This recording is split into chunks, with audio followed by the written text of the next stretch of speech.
নমস্কার বন্ধুরা, আমার আজকের রেসিপি হচ্ছে ওটস চিলা। একটা হেলদি ব্রেকফাস্ট রেসিপি। যাদের আটা চাল এগুলো খাওয়া বারণ তারাও এটা খেতে পারবেন। আর কারোরই খাওয়ায় বাধা নেই, আর খেতেও খুব সুস্বাদু হয়। আর এর সাথে টক দই অথবা তেঁতুলের চাটনি খাওয়া যায়। তেঁতুলের চাটনিটাই বেশি ভালো লাগে খেতে, বা খেতে পারেন পুদিনা পাতার চাটনি বা ধনে পাতার চাটনি। তো দেখে নি কীভাবে করেছি। একটা কড়াইতে আগে 1 কাপ থেকে বা 1.5 কাপও নিতে পারেন, যার যেরকম প্রয়োজন। এটা ড্রাই রোস্ট করে নিতে হবে। ওটসটা শুকনো খোলায় ভেজে নিতে হবে।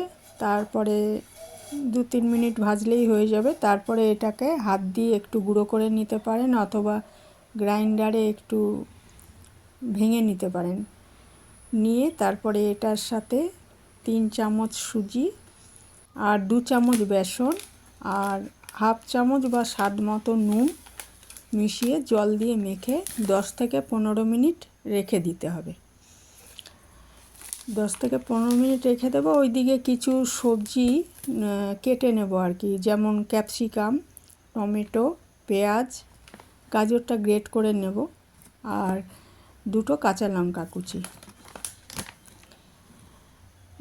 10 থেকে 15 মিনিট রেখে দেওয়ার পর ওই মিশ্রণটার মধ্যে আমরা ওই সবজির টুকরোগুলো দিয়ে দেব।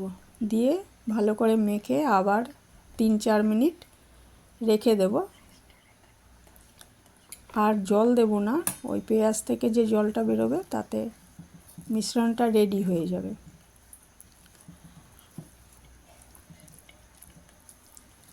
তা এটা বাড়িতে কেউ বানান কি না আমাকে কমেন্টসে জানাবেন।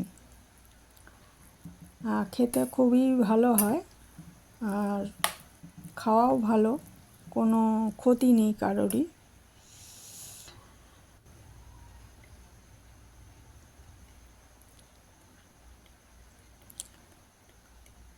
মিনিট 15 পর চলে এসেছি। এটা ওই সবজির টুকরোগুলো এর সাথে যেগুলো বলেছিলাম, যে ওই গ্রেট করা গাজর, ক্যাপসিকাম, টমেটো, কাঁচা লঙ্কা এগুলো কুচি করে নিয়েছিলাম, আর পেঁয়াজ, এগুলোকে সব ভালো করে মাখিয়ে আবার 3-4 মিনিট রেখে দেবো। রেখে এবারে এটা একটা ননস্টিক কড়াইতে, ননস্টিকেই ভালো হয় জিনিসটা, তেলটাও কম লাগে, আর এটা ভাজতেও সুবিধা হয় আর কি, উল্টানোর সময় সুবিধা হয়। আর সাদা তেলেই করেছি আমি এটা। ইচ্ছে করলে সরষের তেলেও করতে পারেন, সামান্য একটু সরষের তেল দিয়ে। একটা কড়াই নিয়েছি। কড়াইটা গরম হওয়ার পর এর মধ্যে একটু সাদা তেল দিয়ে দিয়েছি। তারপরে তেলটা গরম হলে, আর এটা মিডিয়াম টু লো আঁচেই রান্না করতে হবে, না হলে তলাটা পুড়ে যেতে পারে। তেলটা গরম হয়ে গেলে আঁচটা একটু কমিয়ে দিয়ে মিডিয়াম কি লো আঁচেই করতে হবে এটা। দিয়ে হাতায় করে এই মিশ্রণটা 1 থেকে 1.5 চামচ দিয়ে দিতে হবে।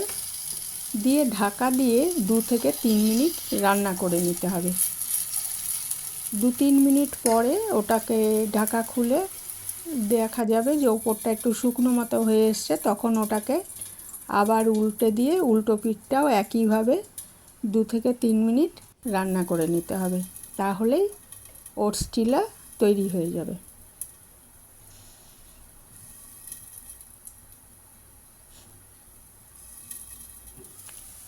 ঢাকাটা খুলে দেখুন ওপরটা একটু শুকনো ভাব চলে এসছে। এবার এটাকে আবার উল্টে দিয়ে আবার ঢাকা দিয়ে দিচ্ছি, তাহলে উল্টো পিঠটাও হয়ে যাবে। উল্টো পিঠটাও হয়ে গেলে তারপরে আমি একইভাবে বাকি মিশ্রণটারও ওটস চিলা বানিয়ে নেব। আর এটা ওই তেঁতুলের চাটনি বা দই দিয়ে, টক দই দিয়ে এটাকে পরিবেশন করব। তেঁতুলের চাটনিটা করেছি কিছুই না, তেঁতুলটা গুলে নিয়েছি